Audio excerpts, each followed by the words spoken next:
கடந்த 2023ஆம் ஆண்டு தொடங்கி 2025 ஜூன் மாதம் வரை 289 மருத்துவர்களும் 73 தாதியர்களும் பேராக் மாநிலத்தில் அவர்களின் பணிகளை ராஜினாமா செய்துள்ளனர் என்று மாநில சுகாதாரத்துறைக்கான அரசு ஆட்சிக்குழு உறுப்பினர் சிவனேசன் நேற்று மாநில சட்டமன்ற கூட்டத்தில் தெரிவித்தார்.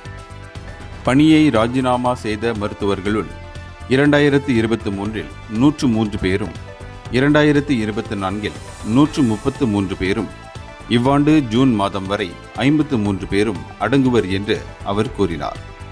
தாதியர்களை பொறுத்தவரை 2023இல் 30 பேர், 2024இல் 31 பேர், 2025 ஜூன் வரை 12 பேர் வேலையை ராஜினாமா செய்திருக்கின்றனர். மாநிலத்தில் அரசாங்க மருத்துவமனைகளிலும் கிளினிக்குகளிலும் வேலை செய்யும் மருத்துவர்களும் தாதியர்களும் ராஜினாமா செய்வது தவிர்க்க முடியாததாக இருப்பதாக குறிப்பிட்ட அவர், நாடு தழுவிய அளவில் இப்போக்கு நிலவுகிறது என்றார்.